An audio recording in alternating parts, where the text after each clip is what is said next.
তো নবী আলাইহিস সালাম মেরাজ সংঘটিত হওয়ার পূর্বেই তিনার চাচা আবু তালিব, যিনি নবীজিকে লালন পালন করতেছিলেন 8 বৎসর থেকে, নবীজির বাবা মারা গেলেন যখন নবী আলাইহিস সালাম তিনা মায়ের পেটে 6 মাস যখন মায়ের পেটে অবস্থায় বাবা মারা গেলেন।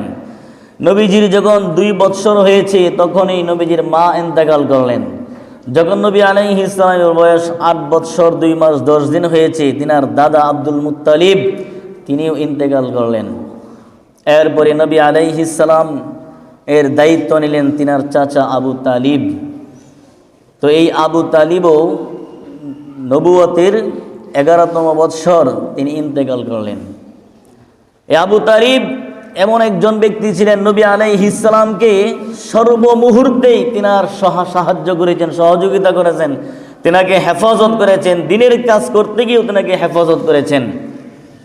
এমন একজন ব্যক্তি, কুরাইশের নেতা। তো তিনি যদি নবীজির কাছে থাকতেন তাহলে নবীজির জন্য দাওয়াতের কাজ করাটা আরও তিনার জন্য সহজ হতো। তিনাকে আল্লাহ তাআলা উঠায় নিয়ে গেলেন।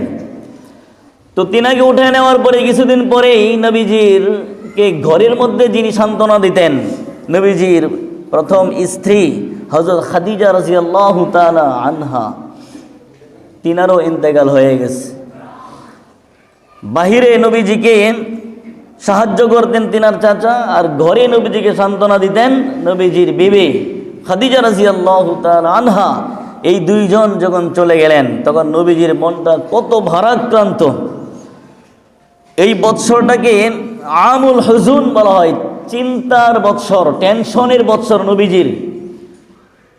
তো নবী আলাইহিস সালামকে আল্লাহ তাআলা সান্ত্বনা দেওয়ার জন্য আল্লাহ তাআলা নবীজিকে তিনার কাছে নিয়ে গেলেন। সুবহানাল্লাহ।